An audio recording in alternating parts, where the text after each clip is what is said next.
I'm Eric Marcus, and this is Making Gay History.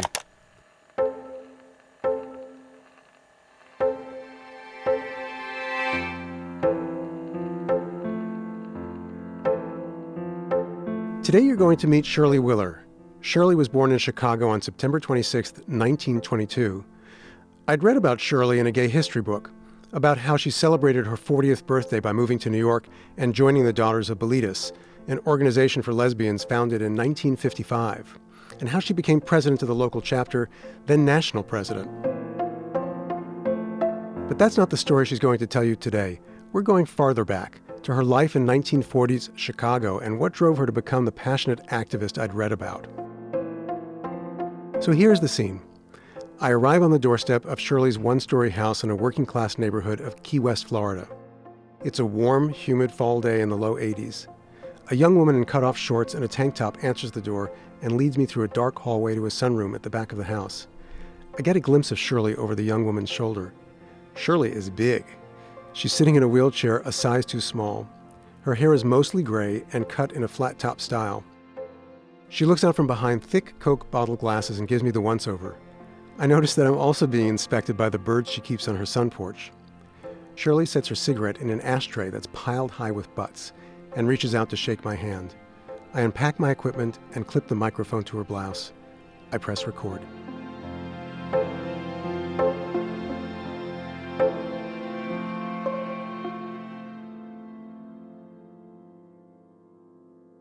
I may have to remove this little guy. He's going to be taking over the mic.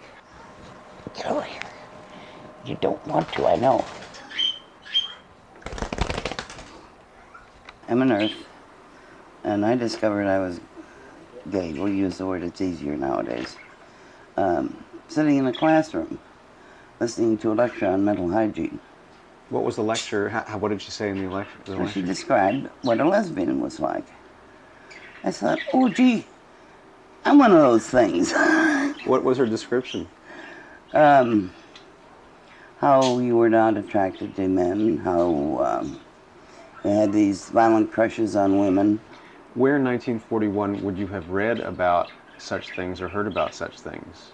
Well, I know there were copies of The Well of Loneliness around. Mm-hmm. Because when I found out, I went home and told my mother. And she was able to get a hold of a copy of the book. Then I started looking up words in the dictionary and in the encyclopedia. And what did you find? Not very pleasant descriptions. Uh-huh. Pervert. It was a perversion of the natural instincts of the human animal. And at that time, it was considered a criminal act. Uh-huh. In fact, I remember being picked up by the front of my shirt and slapped back and forth by a policeman because I was on the streets at 11 o'clock and I had on slacks, women's slacks, and a sport shirt. Policeman? Policeman. I was walking down Rush Street trying to find a gay bar that I'd heard of. I had a woman's shirt on, mm-hmm. and women's slacks, but obviously made as tailored as possible. Tailored clothing means what? A Brooks Brothers suit. Now, I'm not talking about a man's suit. Mm-hmm. I'm talking about a woman's suit. I had massive muscles here, and they had to rebuild the top here. Oh, that cost a fortune. I think it cost me all of $120 to have it tailored. Did the policeman say anything that when he was hitting you to indicate? He called me names. Goddamn pervert, you queer, you SOB, and so forth. And you couldn't call the police, could you? No, I couldn't call the police. It was a policeman. But, in fact, I finally did find the bar, and I'm not sure, but what it might still be there. It was a Seven Seas. Was this the first bar you went to? Yes. So you got slapped around the first time you were on your way to a bar? The first time I was on my way to a bar. A stupid question here. Was that frightening? I wasn't frightened. I was angry. Why were you angry? He had no right to do that to me. Mm-hmm. And that's been my attitude all of my life. They have no right. Mm-hmm. How did you even find the bars? How did you know about these things? Well, you see, I started out, as most people do, thinking I was the only one. Mm-hmm. Then I realized there had to be more out there. There wouldn't be any kind of books. And there wouldn't be any definitions. But of course, I didn't know how to find them. Mm-hmm. When the war ended, all these corpsmen came back. These are the nurses, male nurses who came back. They were corpsmen in the Navy and in the Army. And then, of course, when they were working in the hospital, we met each other. And most of them were pretty flaming queens. When you say these guys were flaming, can you describe for me what that means? Today they would call it being extremely swish. They, the mannerisms were very limp-wristed. Even at work, they would emphasize feminine characteristics. Mm-hmm. Thank goodness the hospital simply didn't seem to pay much attention to it. They did their job right, they did their job right. That's all that mattered. At that time, big events in Chicago were the Halloween balls. Aragon and Trianon. There were huge ballrooms, one on the north side, one on the south side. And every Halloween, all bars were off. And everybody went in costume. And all of us would get tuxedos and... All the women? All the women. Uh-huh. And dress in our butchiest styles. And we'd all go to the balls. The Aragon was on the north side, the Trianon was on the south side. These two particular big events were, again, run by the Mafia. And we'd hire limousines, you see, and get a police escort through the crowds in order to get inside. And this is the one time a year gay people could be gay? One time a year that gay people could be gay. It was the only visible sign that there literally were thousands and thousands of gay people in the city. When was the first time you went to this? It's in the 1940s? It was shortly after the fellas got out of service, because I remember they dressed me. How did they dress you? In a tuxedo. And tied my tie and put makeup on me. I'd never worn makeup in my life.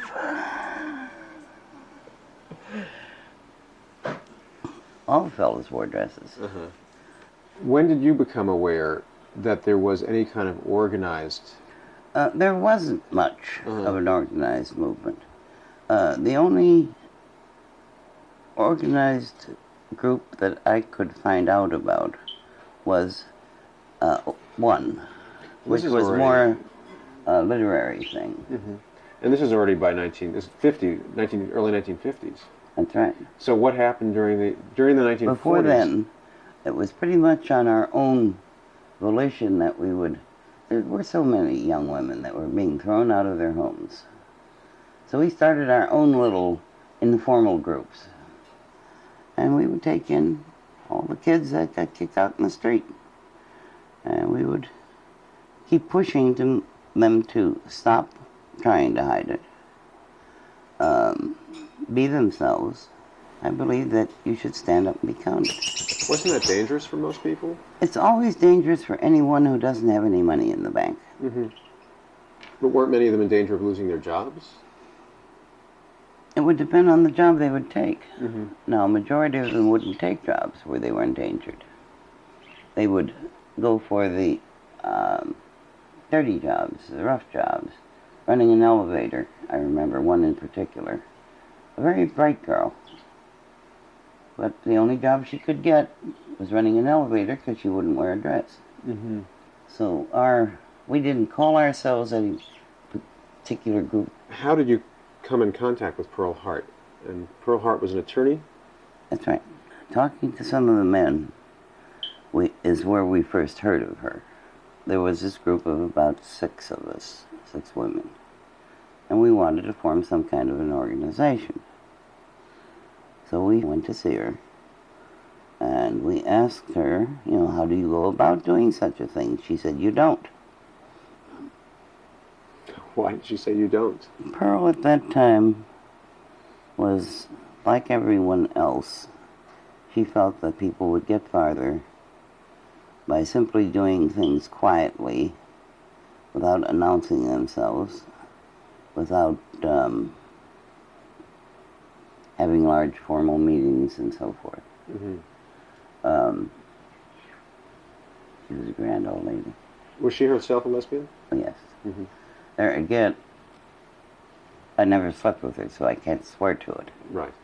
But She also wore Brooks Brothers suits, except that hers were tweedy. So it was one of the indicators. That's right. It was a very sad time to be alive. Why is that? Why do you say that? Well, for example, we had one young man who was studying medicine. He was working as a nurse. He worked the 11 to 7 shift. 11 at night till 7 in the morning. And then at 9 o'clock he would have his first class. And so he would go home and he'd shower, and a friend of his would pick him up, and they'd go to class together. Well, he fell asleep while he was waiting one day, and by the time his friend got there, the couch was totally in flames. He'd been smoking. Yes. And he was very, very badly burnt. They took him to a Catholic hospital run by a brotherhood. He did not receive good care. Because? Because he was queer. Now, I couldn't go and see him because women weren't allowed to go into the hospital whatsoever. Mm-hmm. But the men did. But they weren't even changing his dressings. And even then we knew enough to use saltwater dressings. You can't do anything else. You put dressings on and keep them saturated in salt water, keep them wet. They weren't even doing that. They just let them dry, and then seepage was coming through. And so we moved heaven and earth to try and get him transferred out of there to a veterans hospital. And we got him moved the day before he died. That must have made you furious. That's right. In fact, I've spent a large percent of my life being angry.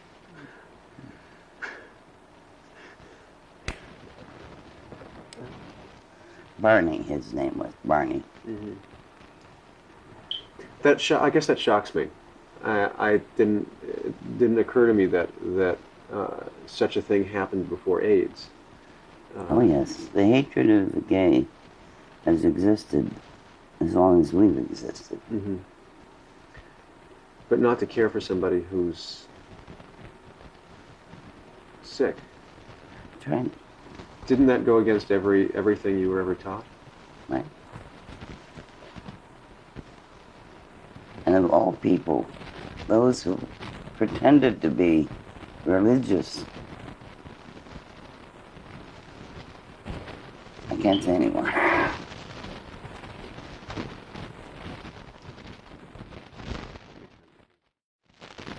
Tape 1, side 2. This upsets you a lot. Uh-huh. Still. Always will. How many years ago was this? It's about 47.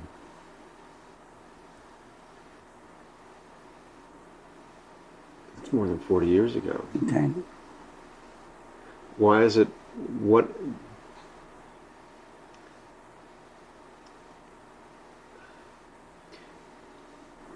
is it about that experience that is still so upsetting? You got a tissue. I think anybody who calls themselves an American, who believes in any kind of religion, to deliberately allow someone to die or force them into a position where they're going to die, it's unforgivable. Mm-hmm. So they killed Barney. They killed Barney because he was gay. He was another one of those. It was as though they did it to a brother, mm-hmm, or a sister, or a close relative. He was a close relative. Mm-hmm. He was somebody you loved. He was one of my brothers. Mm-hmm. Was he a young man? I would say he was about 24. He was a baby. Yes. They killed a kid. Yeah. It's incredible. I think this probably had a great deal to do with my aggressiveness. I had done it very privately prior to that time, trying to set something up where we could have an ongoing group that would meet and have meetings and try to accomplish something. I had no specific goals in mind then, but after Barney's death, I think many of us became much more aggressive. We had to stand up and be counted. We had to make an impression somehow. Why? You couldn't let that go on. That had to stop.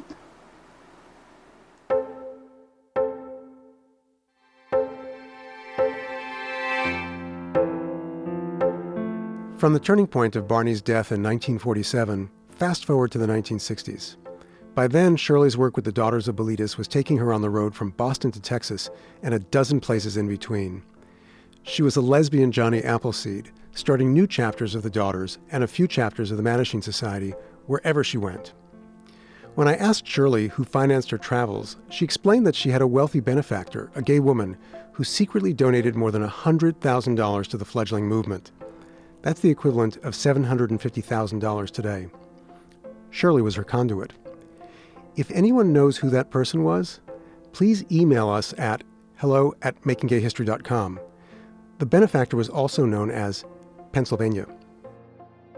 Shirley Willer died on December 31st, 1991 from heart failure. She was 69. To learn more about Shirley Willer, go to makinggayhistory.com.